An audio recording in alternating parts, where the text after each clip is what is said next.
Are you recently divorced and feel like you could be slipping into depression? Well, then this video could be the one for you.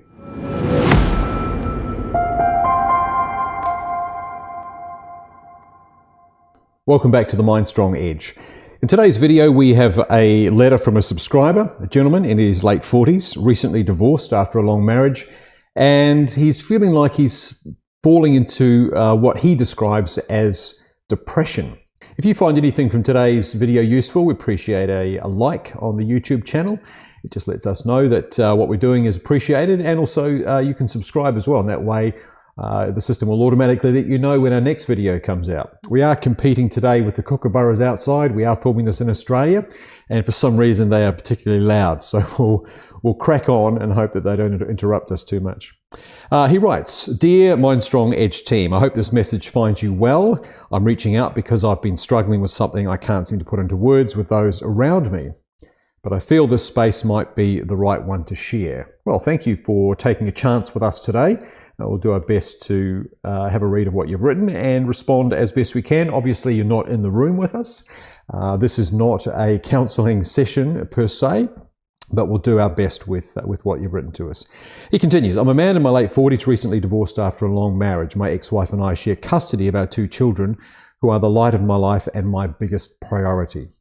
While we've managed to navigate co-parenting fairly well so far, I find myself facing a growing sense of emptiness that I can't quite shake.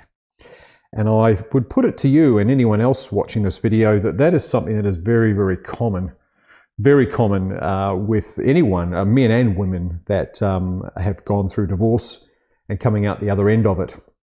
And even I put it to you that perhaps there is no end of it. For a lot of people, you feel like you're kind of stuck in there. But moving ahead, I've always defined myself through my roles: husband, father, colleague, and friend. Now, without the structure of my marriage, I feel untethered, like I'm drifting. My professional life is still intact. I have a steady job that I'm grateful for, but even there, I've noticed a lack of enthusiasm. Tasks I've used to pride myself on now feel like chores. I show up, I do what's needed, go home, but I can't remember the last time I felt truly accomplished and excited." This is really interesting that you're drawing, a great letter by the way, but it's interesting that you're drawing some really interesting parallels between your personal life and your professional life. And this gives us an immediate clue that what's happening is something to do with your sense of self. Your sense of self is going to be a big part of what you do professionally, but it's also what you do personally. And there's some really interesting clues in here that we will delve into in a moment that I think we can talk about. He goes on, "Socially, things have changed drastically." Okay. "During my marriage, my friendships were mostly shared ones." Okay, isn't this always the case? Couples we knew, families we spent time with. And I would be interested to actually ask you, prior to getting married, how your social life was and how it changed when you got married. Because that can quite often happen. You move into that couple zone where you're, hanging out with other couples that have the same amount of kids and around the same age, which is distinctly different sort of social circles to when you were single. He goes on, "Since the divorce, many of these connections have faded. They will, absolutely they will. People take sides, people fall away because you're no longer in that couple zone. You've almost handed in your membership card, and for some strange reason, those social circles only want you to be in there if you're the same as them." He goes on, "It's not anyone's fault, really." Yep, I totally agree with that. "People seem unsure of how to navigate my new reality, and I've found it hard to reach out. I feel distant from the world I used to be a part of, like I'm observing it from the outside." Really interesting perspective. I love this letter. This is fantastic. Just in relation to that, this is going to happen, and that's why I say it's really interesting to talk about your friendships and your social circles prior to becoming a couple and getting married, and particularly having kids, how it existed back then.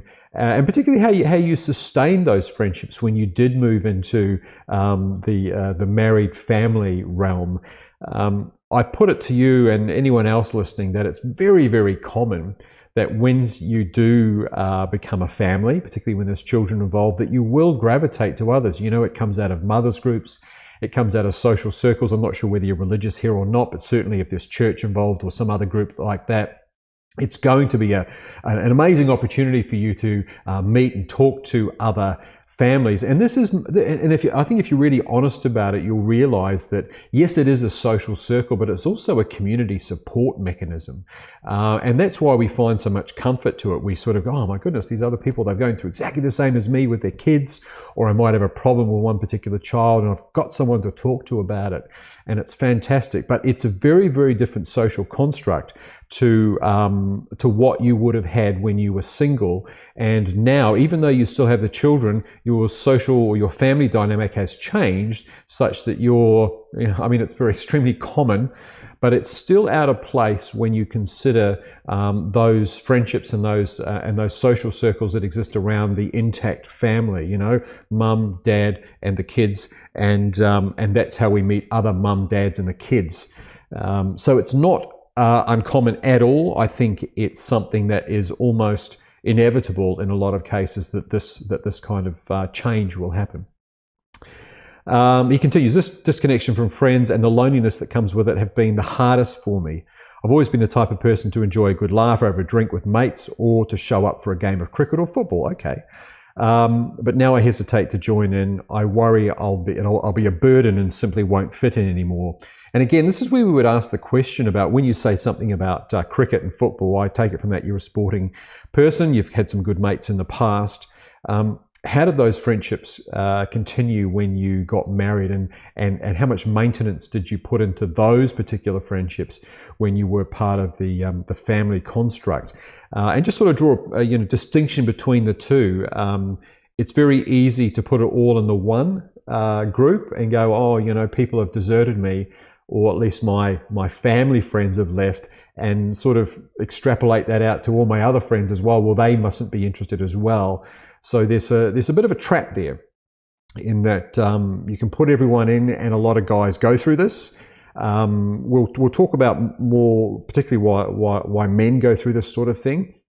But just want to put to you now that there could well be a very distinct difference between the friendships that you had when you say enjoy a good laugh over a drink with mates, the cricket, the football, and then the family, the safe family social circles that you're involved in. Lately, I've started recognizing some classic signs of depression. Really? We'll talk about this, but I'm just going to say now that we get a lot of this in letters where there's a little bit of self-diagnosis. And when you say classic signs of depression, first thing I would say to you is, who have you talked to about that? And if it's not someone clinically qualified to diagnose the classic signs of depression, I would just promote a little bit of caution around going there.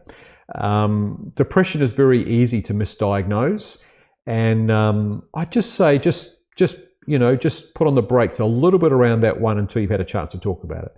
I wake up feeling heavy, like I'm carrying something I can't put down. I've lost interest in hobbies I used to love. Even spending time with the kids, which should be a bright spot, sometimes feels like I'm just going through the motions. Look, it could be depression, but what we would do first is we would look at where you are with respect to, and I'm going to say it now, grief and loss. Because it's very, very easy to confuse these feelings with what grief presents, and let's just call it grief. We'll put loss in the same basket, but let's just call it grief for the purpose of today, what presents to you. And yes, grief and loss can lead to complex grief, which can manifest as depression, but let's not go there just yet. So we'll finish up here. I know I need to make some changes, but I don't know where to start, how to begin to reconnect with the world around me, especially when I feel like I've lost a sense of who I am. Yeah, well put, well put. How can I address these feelings of depression and start feeling better? Again, let's just move away from depression as a word, because it can be confusing when we start using that. Thank you for taking the time to read this. Even writing has been a small step, I suppose, a way of putting words into something that's been difficult to explain. I appreciate the work you do on the YouTube channel. I'm grateful for any advice and guidance you can have to offer. Look, that is absolutely spot on what you've said there. Even writing it has been a small step. And the reason for that is because we've talked about this plenty of times in the previous episodes, is that writing something down engages a part of your brain that looks at a problem or a situation differently. And it gives you the opportunity to turn those thoughts into something that you can write down and then mechanically write them down. And even that process of doing it can be very, very therapeutic, particularly if you then read it back sometime later and then again and again, and you go back to that thing and you re-examine those thoughts in a different light. It's very, very different from just thinking about the thing and continually sitting in that holding pattern of the same thoughts happening over and over again. If you find yourself in that situation where you just feel like the thoughts are controlling you, if you're waking up at 3 o'clock in the morning and those thoughts are always rolling around, it means that you need to take a different, more sort of cognitive approach to breaking them down and sorting them out, because your unconscious brain is not capable of doing it by itself. And that's why it's waking you up at 3 o'clock in the morning. Now, we're not going to go into that. We've talked about that in previous episodes. But essentially, that's what's happening, is your unconscious brain is not capable of resolving those thoughts and emotions, and it's waking you up to say, hey, I need some help here. So writing it down is a really good way of doing that. I won't mention your name here, but look, I'd just like to say it takes courage to write a letter sharing a deep personal experience. And as I say, I think this is a very, very well-written letter.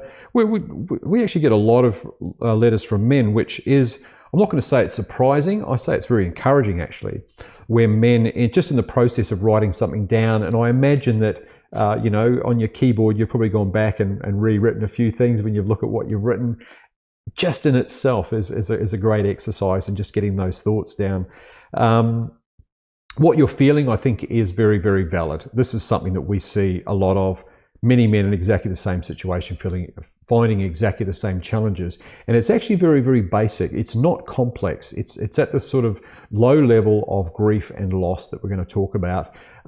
It's simply just that we as men can be ill-equipped to deal with it, or we may deal with it in a way that is probably ill-informed. And I'm going to come back to the idea of depression there, because that's why I'm saying just pull back on that just for a moment, and let's just look at the basics in terms of what's actually happening. So I'd really like to frame this response to you as grief. And you might go, it's not grief, no one's died. And that's a very common response, because a lot of people think of grief as when you lose someone who has actually departed, or someone that you dearly loved that's departed. And quite often we don't see divorce in the same ballpark. We see it as leaving someone who we don't want to be with anymore. But it's still grief and loss nonetheless. It's not so much, grieving about the end of the marriage, because I think that, again, that's a sticking point. People go, I'm not grieving, I'm happy. But it's more grieving about the loss of identity that came with that. And when I say identity, it's, marriage is a significant relationship. It's a significant component of who we are and how we define ourselves, particularly if there's children involved.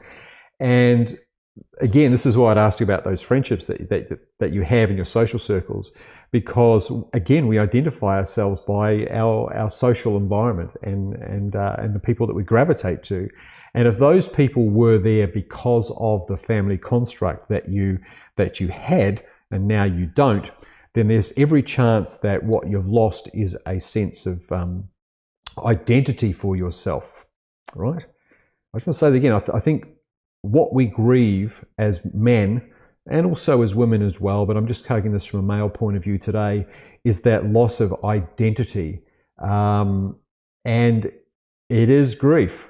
It is grief. And if we look at it as grief, then we can start to actually, be smarter about how we actually deal with it. And that's what we're all about here at the Mindstrong Edge. Just being stronger in the mind, some clarity about what's actually happening. Now, if you've heard of grief before, you might have heard people talk about the various stages of grief. There are various stages. I don't like going into these in the clinical environment too much, because it's really not appropriate to sit down with someone and say, hey, you're in this stage, or the next thing to expect is this. Whether you're in denial or anger or bargaining or depression, which is the stage that you've seem to relate to, or acceptance. I don't want to sit around those stages too much, because I think that it's just kind of categorizes something that maybe we don't want to categorize it. We just want to work through it. So I'm going to put it to you that these feelings that feel like depression are coming from the loss of what has been a long-standing role for you, something that you've been working on, you've been shaping, you've been raising kids. It's a long project that has ended. And there might be some correlation there between that and how you think about your job. So you mentioned that your job's fine, but you're feeling that you're disconnected from it. And as guys, there's not a lot of difference between what we work at for our job and our careers and what we work at in our families. You know, they are both jobs that require responsibility, that require effort, that require forethought, longevity, commitment. All those things are very, very similar. And it's very easy for us to see them, maybe not consciously. You're going to say, yeah, but one's work and one's home. But when you peel it all back, it can be very much the same thing. And there's every chance that you have really just overlaid your family commitment on top of your work commitment. And it's just your day, it's just your week, it's just your year, it's just what you do, it's how you define yourself. And it's very, very easy. In fact, most people will do this, is they will define ourselves in one particular way. Very, very rarely will we see someone, well, we do from time to time, but for the most part, we see people that define themselves as one whole thing, and work is a part of that, and family is a part of that, and mates is a part of that, and maybe the sport as well. But it's one sort of thing. And it's quite interesting when you take one of those things away, how it affects the other things, because they're actually in the same, they require the same energies from us. And I'm going to put it to you that might be what you're feeling with respect to work, is that you're putting it in the same basket as the work that you did for the relationship. And even though you don't say there the context of the divorce, but that's something we would talk about as to how that went down for you. But let's just say you were content with the ending the marriage. It can be very confusing for us when we still have to maintain our work ethic and our responsibilities and those sort of things in another part of our life that we feel so strongly connected to. So there is an opportunity there to acknowledge that and to delineate the two, and to look at the work. We say it to people that suffer a lot of stress, is get busy, get focused on something, and there's every opportunity to redefine yourself in a way, as to step back and look at who you think you are now. Without the marriage, and define yourself. Are you still a dad? Okay, I'm a dad. Are you still and you don't say what it is you do for work, but are you still that person? And absolutely you are, and nothing's been lost from those. It sounds to me like the missing component, the relationship, the responsibility to a relationship, even though you're divorced, is the one thing that is causing some grief, feelings of grief and loss. And it's dragging those other things down into that pit as well. Look, we've seen people that go into divorce and they just disconnect from all their friends because all those friends used to exist in that, that circle of friends that you saw with the other person. You always were with your wife when you mingled with your friends. You knew very, very seldomly did you do it solo. So you lose a part of that, and all those other things, all those other people become casualties of one relationship that breaks down because you're just putting it all in the relationship breakdown basket. And next thing you're ghosting everybody, and they've all gone too, and they're all perhaps they're a little bit annoyed by the fact that you've just cut the ties, but you've done it because you put them all in the same basket. And we see quite a bit of that, particularly with guys. Yeah, it can be an embarrassing thing to consider, as men.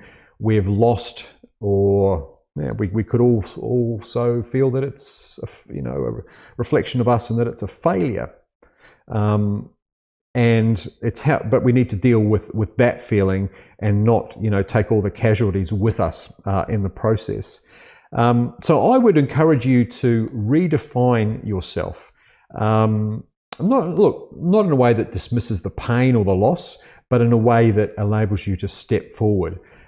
Maintain your relationship with those things that are really important, that need you, your kids, your job, and your friends, and your football, or whatever sport it is that you're playing now.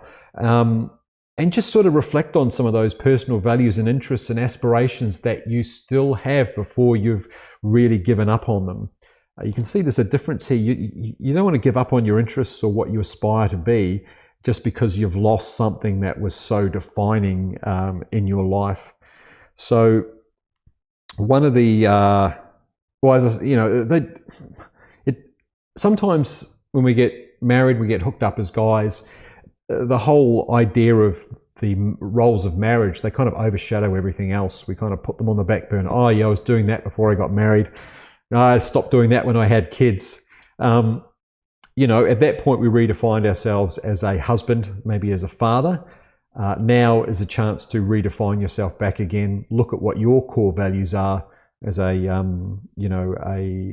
dad, and you are going to be a dad for 50% of the time, but you're also going to be just a single man for the other 50% of the time with no kids running around. So it's really important that you don't gravitate too much to that time when you have your kids and then continue to amplify the loss when you are at home kicking around an empty house by yourself.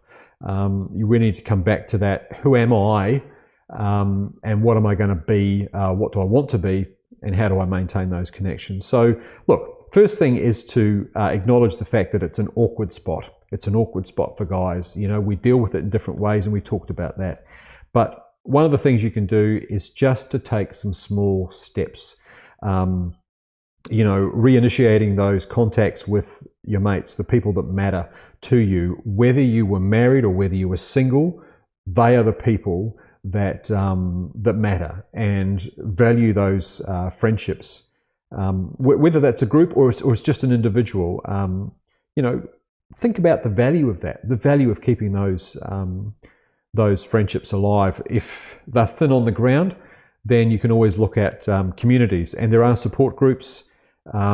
Engaging with your kids, there's still a great opportunity there with the kids to really enrich your role as a father, to really step up and not overkilling it with being too embracing, but just to be that solid dad that really works on being a dad. It's easy to forget what is required of a parent when you've got two people in the room sharing the job, tag teaming. I'm going to tag out for a bit, you go in there. But when you're all the time, it can be quite demanding. And recognizing that there is, with that, is a great opportunity to really, really engage. Don't just sit the kids at home in front of the TV while you flick away on your phone, and not use that time to be a really, to really challenge yourself, step up, and be that good dad. You can always seek more professional help. I think that we highlighted some questions that probably need to be answered first before we could offer anything deeper.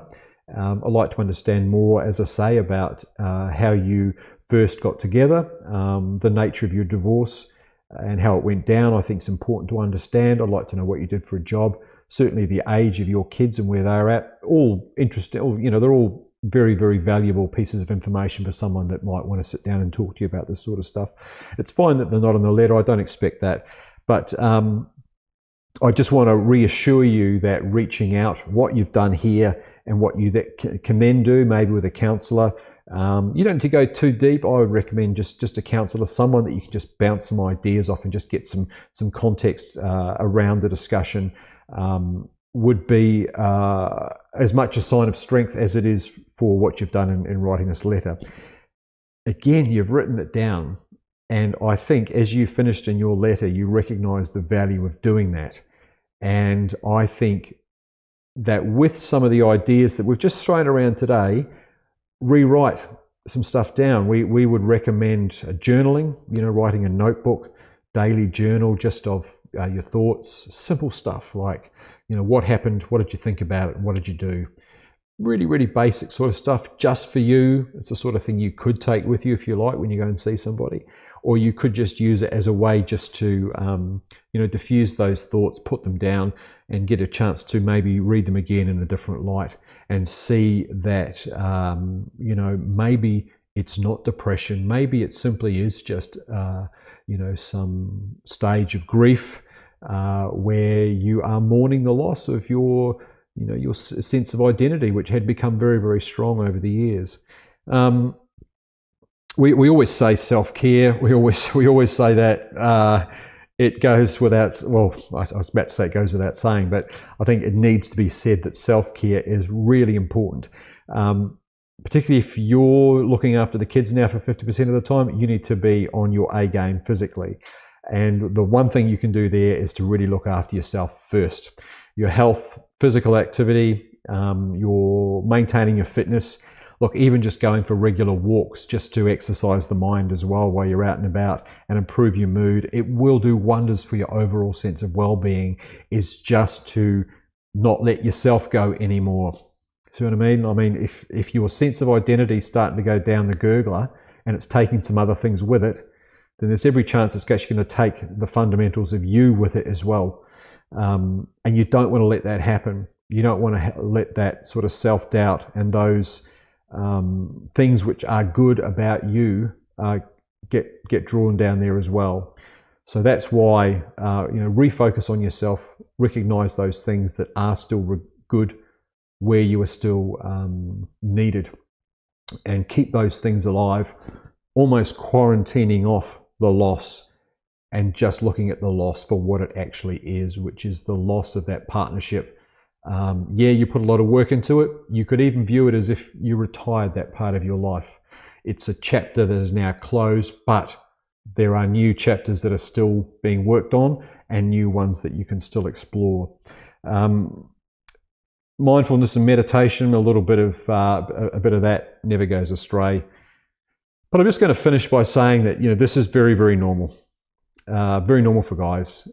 We work, generally speaking, the global we work hard on what we do. And if we pin a lot of our sense of self-worth to our family, then it's going to challenge us when divorce happens. But we don't want to let the divorce then define us. And we see a lot of guys who let that happen. The divorce defines them. I'm divorced. And that takes the place of the I'm married with a family, and it can be very difficult to step away from that once you start saying it out loud and defining yourself. It's going to be uncomfortable, and yes, there is the aspect of loss that you have to deal with. There is the grief that goes with that.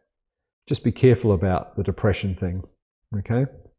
Be careful about going down that road of self-diagnosis. It's very easy to do. A lot of people do it. I'm suffering depression. It's just recognizing what's actually happening before you start to look at depression. Because I can tell you from a clinical point of view, if it was depression, we would then have to work backwards to see what the contributing factors were. So we'd have to get to that point anyway, and that's what we'd work on. Other than medication, there's not a lot that we can do for depression if we're not looking at what's causing it, what's making it happen. Okay, so I encourage you just to step back from that for a moment and leave it on the sidelines and refocus on the things that are going to define you now. And again, we're not using the word divorce to define us. That's gone. We look at the good stuff. Dad, sportsman, loyal friend, and optimistic, great worker, wonderful employee, with a solid future. And that's where we start to move. Look, I hope that has been some value for you today. If you got some value out of this, then please subscribe to the channel, or at least like the video. And you can also send us your letter if you have one. help@mindstrongedge.com is the email address. It's in the notes for this YouTube channel. Until then, this has been the Mindstrong Edge.